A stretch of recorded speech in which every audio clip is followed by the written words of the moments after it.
want to introduce now, it's my great honor to introduce another one of my co-founders, Sivonnia DeBarros. She is a lawyer, a sports lawyer. She's the protector of athletes. She's phenomenal. She's also an author, and she's going to be leading our next panel about balancing your athletic career and family life. So Sivonnia, I'm honored to introduce you and your incredible panelists. Thank you so much for that beautiful introduction, Dr. Charlotte. And I cannot wait till the other ladies join. So I see them filtering in now.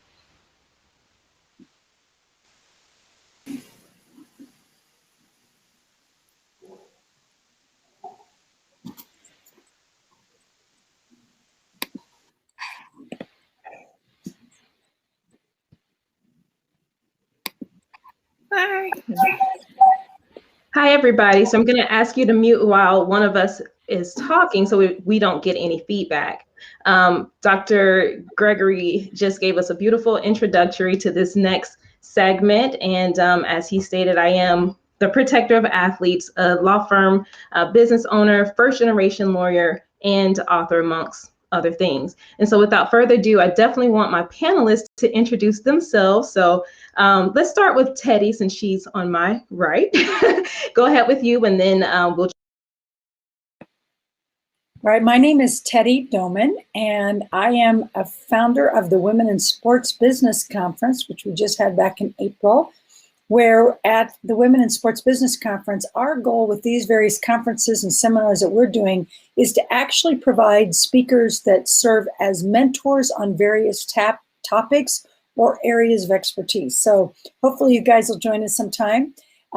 Besides doing that, which is truly a volunteer thing, I also wear two other hats. I run with my husband an athlete representation agency called 360 Sports, where we literally represent athletes full service, everything from their athlete representation. My husband's the attorney, and I, on the other hand, handle all the marketing for the athletes.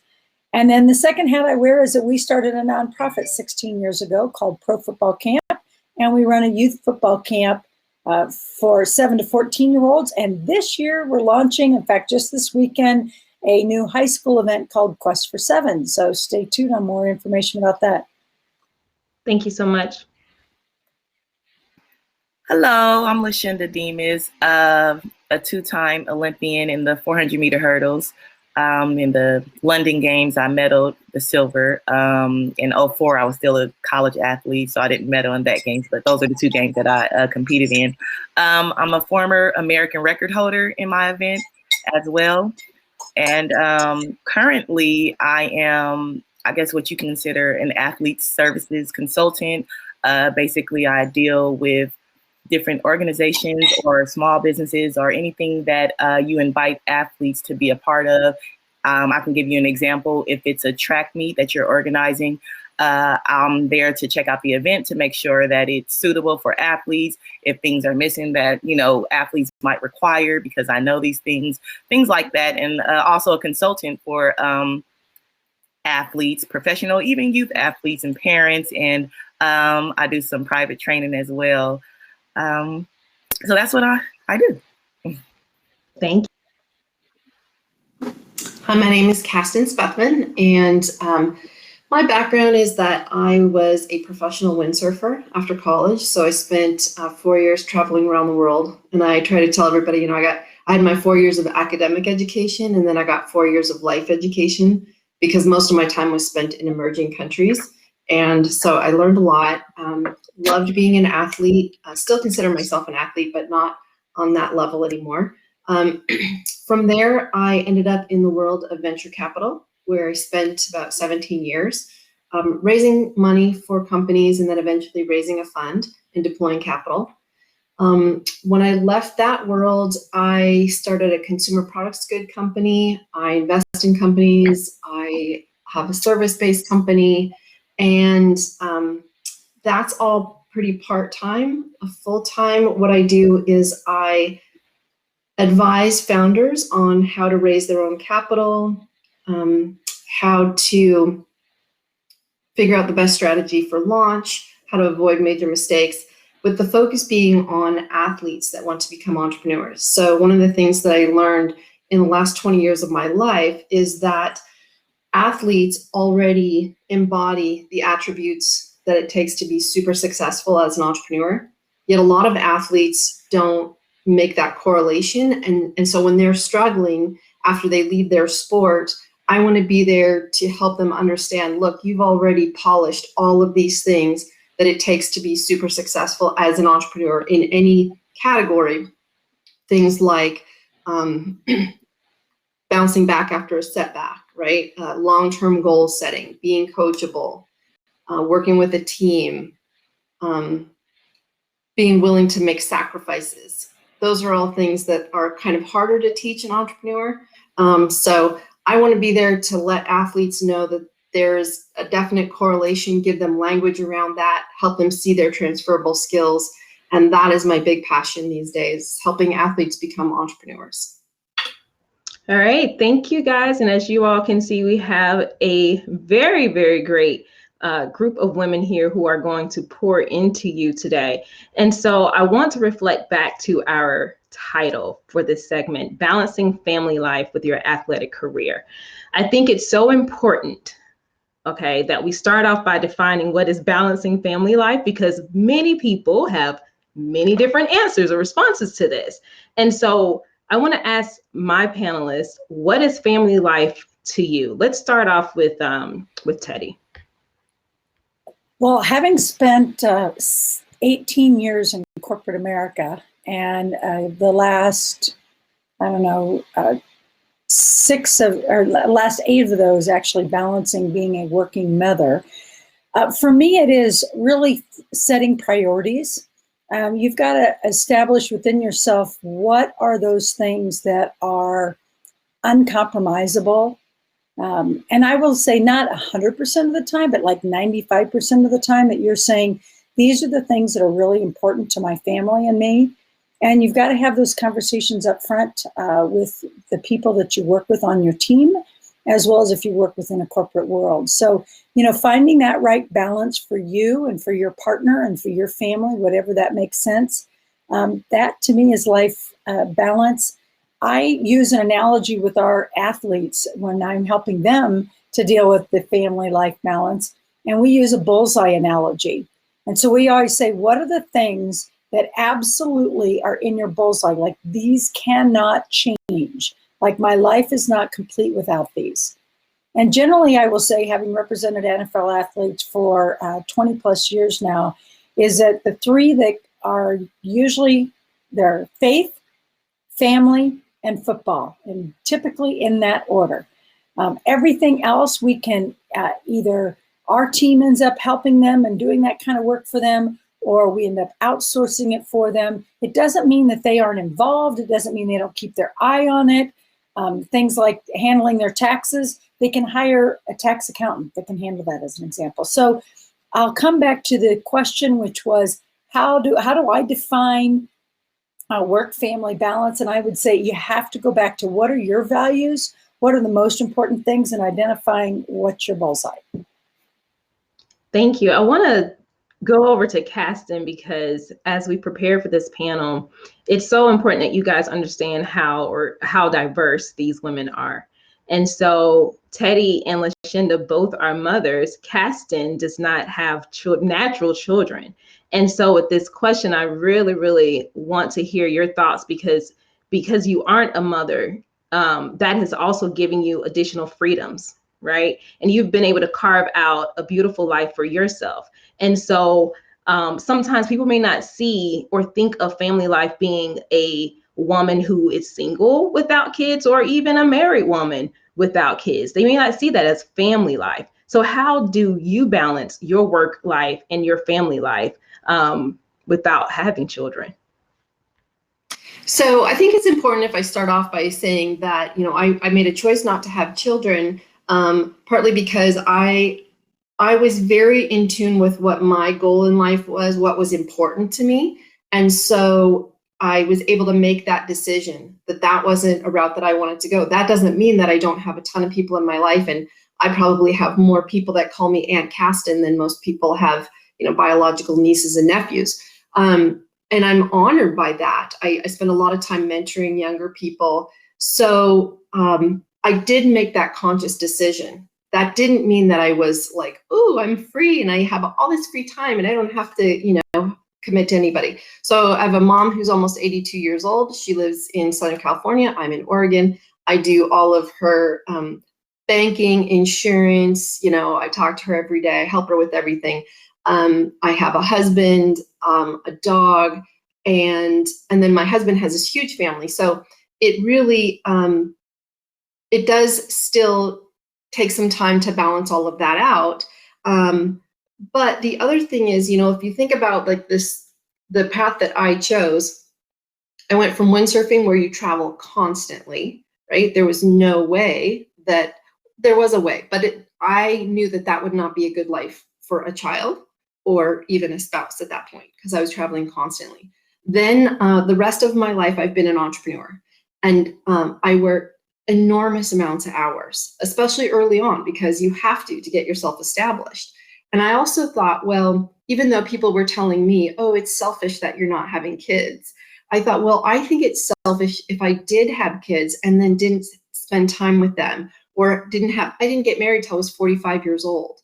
So I thought, well, that would be pretty selfish for me to create this family and then not have any time to spend with them, because what was my purpose and what was fulfilling to me was my career and traveling. I love to travel. So you still have to find some balance. The other thing is I think this is really true, especially for entrepreneurs, is finding balance between your career and yourself. Like, you have to make sure that you have time for yourself.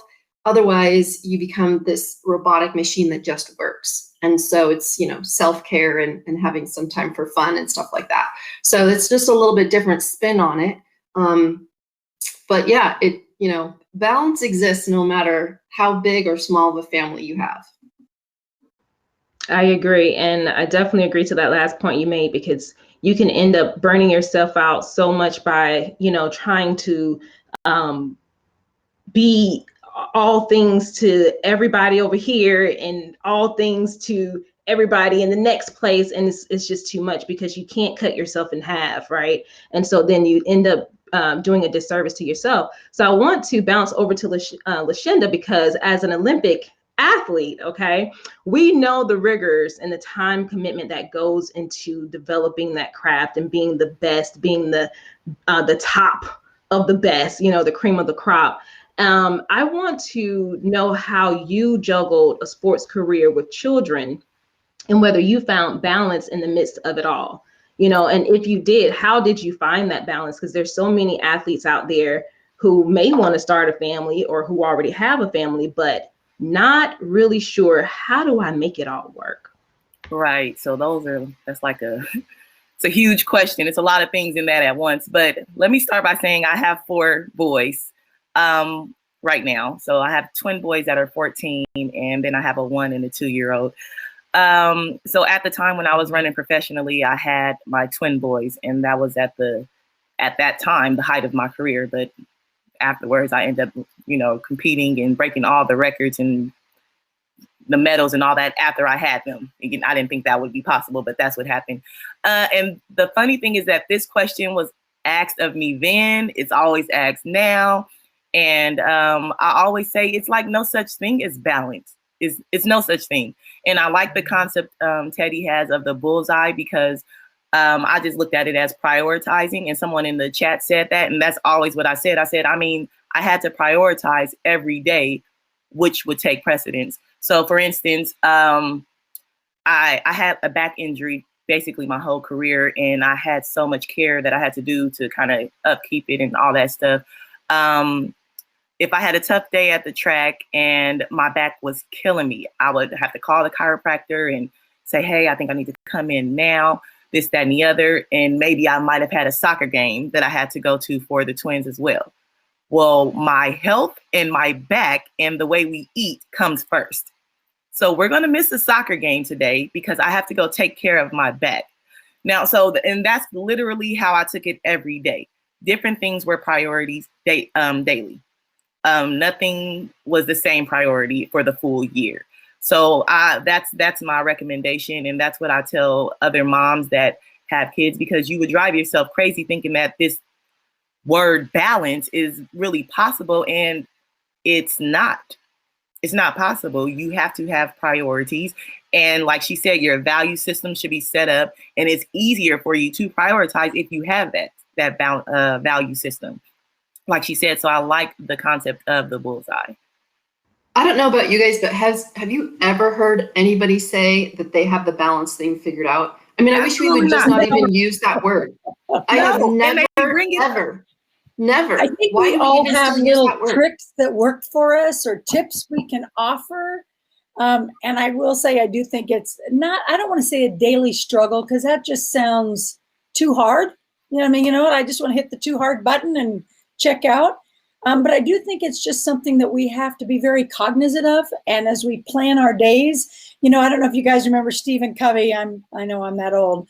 But Stephen Covey talked about having your 6 most important things that you have to get done that day, right? Just six, not your laundry list of 18 guys, the 6. Like by the time your head hits the pillow, you got to get those 6 accomplished. And his advice was in his book, 7 Habits of Highly Successful People, was that you've got to get those done first. Make those your priority. And then everything else kind of just takes care of itself. So I think that's where, and that's like one of the tips that I have from having been a corporate mom, and just every single day, just saying, you know, before I left that day of work, then I would write down what were the 6 most important things. Or I know, Lashinda, I've been in your boat. I'm running out of the office trying to hit that soccer game, right? So I didn't get my 6 most important. Well, you know, now you can talk into your phone, right? You can list it there. You can send yourself an email or something of that nature. Or the other thing is, just before you hit your head that night on the pillow, just write down those most important things. And as part of prioritizing, again, if you go back to your bullseye, these are the things that I have decided I'm prioritizing. All of a sudden, the 6 will end up being exactly the right 6 too. It won't, you know, when you look at your list of 18, you're like, how do I decide 6? Well, you know, it'll take shape because you're thinking, you have a moment to breathe and to think about what are the things that are most important. I hope that helps. No, it does help. And I think you should add, you said you didn't want to say that it's a daily struggle. And I think that's right, that you shouldn't look at it that way, and maybe say it's a daily practice. Like you have to get up and just practice this every day. And I mean, we all practice different things daily. We do. Unknowingly, we do it. And that's one of the things that you would have to practice daily. Love it. I'm going to share a little story with you guys. I just remembered this. Before you go into that, yeah. Kasten, I do want to highlight some of the comments that our viewers have made. Someone agrees with you all and said it is hard to find the balance, but you have to always prioritize. Every day, do a little prioritization. I also see that in the sense of, with you guys who have multiple kids, right? Everything doesn't work for, the same thing doesn't work for every kid, right? You have to do something a little bit different. But to also remember, and I have to tell myself this, instead of, and especially as athletes, we are highly driven to complete and achieve something. Even if it is a task, we are like, I got to get that done. I got to get that done. But then you end up putting yourself in a situation where now you're creating an issue for your mental health and your well-being, right? So I have to constantly remind myself, it'll be there tomorrow. Okay. It will be there tomorrow. Get some rest, do whatever else that you need to do. Someone said that I have always struggled with balance. I am an all or nothing, which I think is very important because a lot of athletes are, person. I was a collegiate swimmer, Ironman athlete, and now I am an entrepreneur, wife, and mom of 3. I struggle, and what gives is my sleep and nutrition. This person said that it is a daily struggle for them. And we have to keep reminding ourselves that we cannot put ourselves in that position because we cannot be all things to everybody.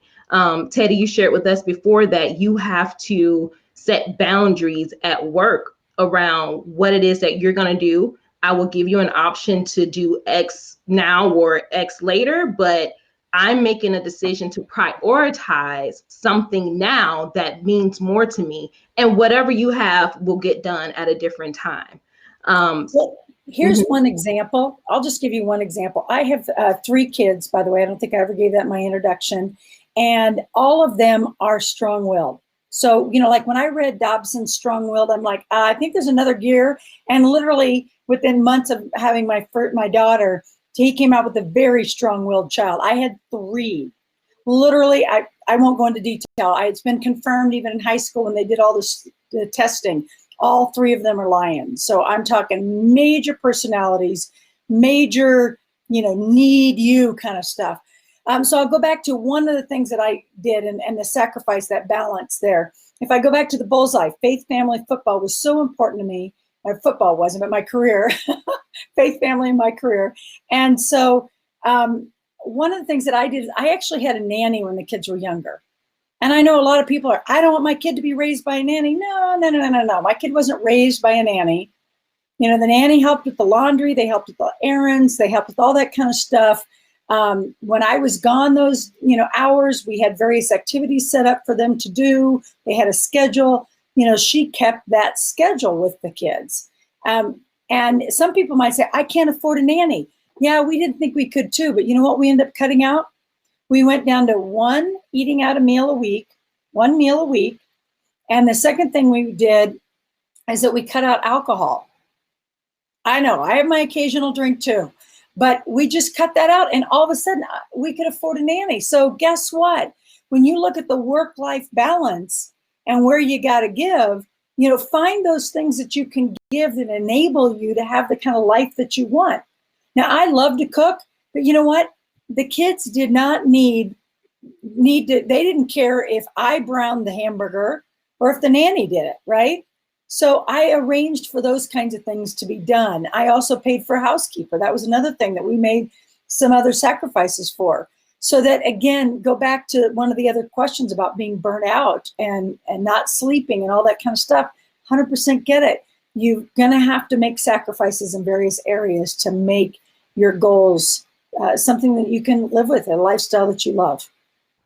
Right, absolutely. And I see it as budgeting your entire life, not just your finances, but budgeting in every way possible to make sure that you can show up and be the best you. I do want to make this last point, and Kasten, we're going to get into your story. Dr. Charlop says that many people sacrifice their sleep and diet. When he works with athletes, he tries to show them that a little extra time sleeping and eating healthy foods will gift you more time and energy for your other interests. I definitely agree to that. I literally had to have this debate with my husband one time because he said, well, I don't know how you're tired and you sleep at least 7 to 8 hours.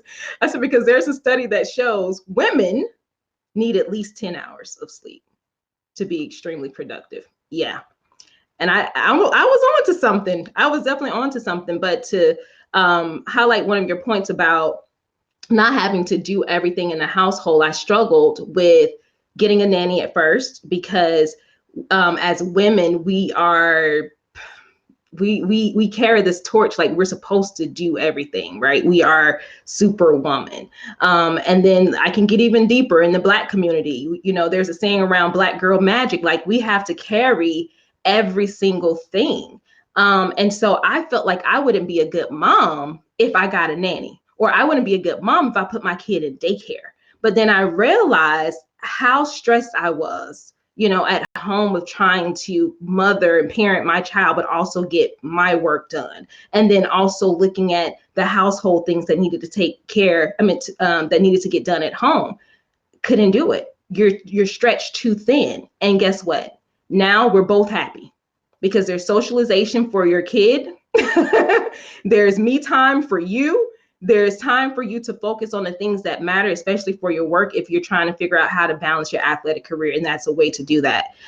Kasten, you are getting into a story around balancing. Oh, yeah, no, it's fine.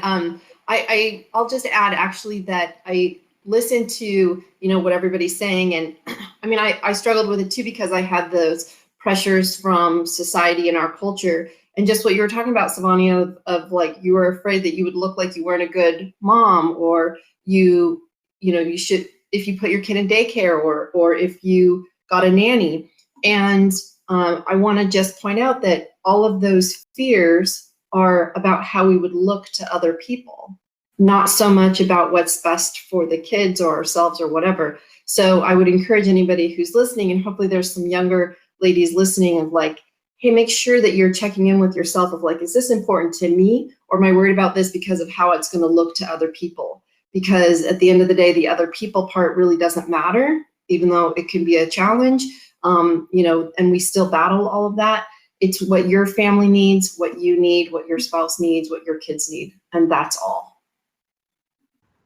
Absolutely. I 100% agree. I think sometimes people don't realize that that is the point, right? That they're making a decision because of what it looks like to other people, because you've carried that for so long. Now it's instinctively you.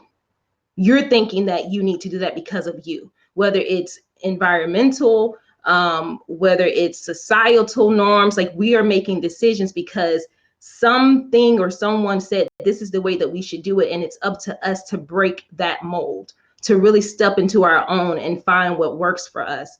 And so I want to pivot into a different part, because we also know that in the world of sports, or in any industry that our women athletes ascend to, there are many, many, many struggles that she faces. And oftentimes we have to make decisions, which are sacrifices between the career and family. Now, Teddi, I think you focused on this before about how you prioritize your life and your value system to say, this is what I'm going to do now, but I can do something later. So I do want to ask you guys, and whoever wants to jump in can jump in. With what I just stated, do you think men have to make the same or equal decisions and sacrifice for their career and or family? Go ahead, Teddi. I will definitely answer that. The answer is yes. The good ones do. I mean, we could all stay here and say, no, they don't. And in some ways, you're right. I won't argue that 100%, but I will tell you that the good ones, the fathers who are present, have the same challenges, you guys. And society definitely tells them, oh, don't worry about that. You can do this because you're a man. I mean, they have a lot more pressure on them, where we get the card for, well, we're the mom. So I 100% agree that men do have the same challenge. It just looks a little bit different. I agree. Yeah, I can agree with that, because my immediate response is no, but I agree. It's different. It's different. I think that ours is pushed to the front a little more, where it's not hidden. And I think the sacrifices that men make, it's a little more hidden to the society rather than women. It's very black and white. You're a mom, you don't work. You're a woman.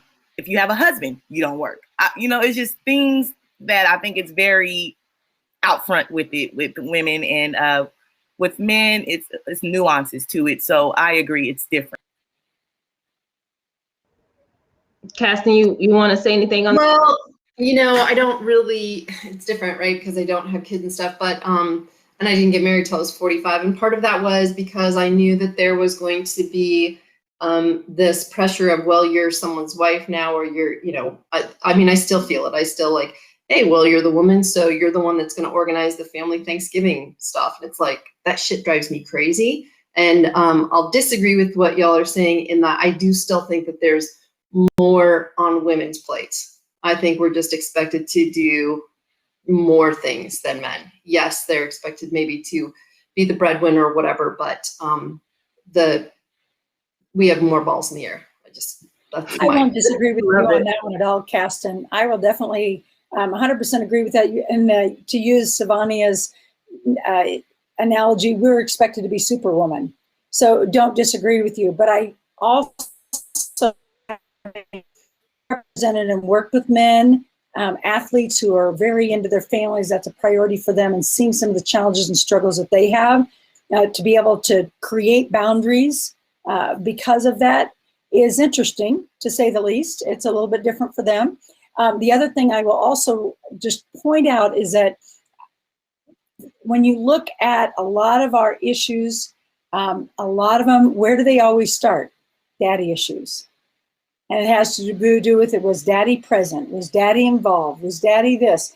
And so that's why I'm saying I really do think there is a lot of pressure on men especially if they're going to do it right. I agree. And I think it's also important to make the distinction that even if you grew up in a house where there was a father who was physically present, was he really present, right? Because we can have fathers who are there but be absent, and that also creates a void. So I do want to move on a little bit, because we are also in a beautiful and changing time with more progressive thinkers and advocates for racial and gender equality. I think it's super beautiful, and we have to, notate that. But this is also great because we're in a name, image, and likeness era for college athletes, and that's sweeping the nation. But we know that even at the college level, women athletes are not provided the same opportunities. So how can women athletes, college and beyond, leverage themselves for more opportunities, right? So with NIL, a lot of student athletes they have the opportunity to create a financial foundation that they didn't have before by entering third-party contracts. Are women athletes going to be able to get those sponsorships and endorsements and other forms of third-party contracts? Let's start off with sponsorships. And Lashinda, I want you to talk about your experience, how you leverage your ability and the different roles that you carried to position yourself in your athletic career. Yeah, so this is like a good topic, and I'm like very passionate about this because I was one of those athletes since I was a little girl that the main quest was to be the best ever. And that's literally what I did from my youth competing to high school, college, and on to professional. But, when I became a professional athlete, I noticed that being the best just wasn't enough when you were a woman. And that the value was not on your athletic ability as much as it was on your appearance or something spectacularly odd or crazy, like having twins and coming back and medaling. You had that with it. So I think that it's possibilities for women to leverage their talents and their athletic abilities. But what I will say is that some things need to change. And I think that women should help with that. For instance, with the WNBA, they're fighting for equal pay and just getting closer to what the guys are getting. And we have to look at who's watching. So if we are women that believe the same thing that they believe, we should be watching the WNBA as well. But you have more women watching the NBA. And that's just one point. So we have to show that we add more value than just looks, in modeling a brand. No, we actually bring value to your brand in many facets. And I think that's one of the things that I would hope that sponsorships would show. Just like everyone is kind of hopping on the train of supporting women with kids. Nike is doing the whole maternity thing and supporting women, and that's great. I hope that they really believe that and they see that there is value to women outside of just looks and, just being a mother. It's like we are all of these things and more. So I see that there is like an infinite future in like the success a woman as an athlete can have. But I think there is like critical steps that need to be taken to get there. I don't know if that answered the question completely, but that's my thoughts right now. It does. And I definitely appreciate that answer. I'd want to go over to Kasten, because how do we deal with, especially for these opportunities, how do we handle and deal with our peers who are also women, but are just a little bit different from us, who may have a different family dynamic or may have been able to accomplish one thing or another. And so they're imposing what they believe is the right thing onto you and have you thinking that maybe you are not entitled to certain sponsorships or business arrangements. How do you position yourself with that? Well, The thing about, with my background, because when you're a professional solo athlete, like Samantha was talking about, what you have to do is go get your own sponsorships, right? 25 years ago, that's what I was doing. And it was quite a bit harder back then. So if there are 7 women that are going after sponsorships, I think it would not be a bad idea to collectively go to a company and say, we want to be the representation of your company on the female side. And I think part of it is up to us to really explain to the companies that are going to be sponsoring us why. Look, these are the issues nowadays. This is what people want to see. This is what we want to portray to the younger audiences. We are good athletes. Are you on board with us? Would you like us to bring your company to the 21st century and really portray that? Because we can do this. And there's nothing wrong with like an entire, 7 women being sponsored by the same company. I think there's power in numbers. Like, why? Why is it one person versus the other? I think one of the things that's kind of so silly is like, there's not one Nike athlete, right? There's not one person that's been on the Wheaties box. There's a lot of people. And so what is the point of the sponsorship? It's to get, if you think about it, it's a business decision for a company, right? And so they're trying to get good publicity, viewership, use of equipment, like, explaining how use of equipment works and stuff like that. And so if you're going in as an individual and looking for sponsorships, here's what I would say to women. Definitely go in with the mentality of what you're going to bring to them in a unique way. So what Lashinda was talking about of like, let's not just get paid because we're cute in an outfit anymore. It's like those days are so gone. Go to the technical stuff and showcase that, because that's how we're going to start moving that needle away from, hey, we're getting sponsorships because we're cute, right? And go to the, hey, I take this supplement because it makes me build more muscle, or it helps me sleep better, or whatever. And let's go after Calm and say, hey, I want you as a sponsorship because I use you on a consistent basis because it helps me sleep better, it helps my mental health, whatever it is. So I'm not sure if that exactly answered your question, but hopefully that was somewhat close to what you were asking and useful. Absolutely. Someone in the audience said that sports mimics life. Women have historically and continue to be paid less than women do in most industry, which I agree. So Teddi, as a marketing pro, what are 3 tips you have for women athletes on how they can leverage themselves, but also say, look, I need to be paid handsomely so? I like the emphasis on the handsomely so. Good choice of words. Having been on the corporate side, I was with McDonald's Corporation for just shy of 10 years and literally was a person procuring athletes for McDonald's on many different levels, and then working with them to make sure that we were fully leveraging them. Here's what I will tell you. My recommendation is to make the most of your opportunities. So you may need to hire someone on your team that actually handles your social media. I'd love to tell you you could do it yourself. It's really easy. And the people who do it, it's really easy for them. But it may not be, again, part of your bullseye, right? And so it's not that you're not going to be involved. You are, because it's your social media channel.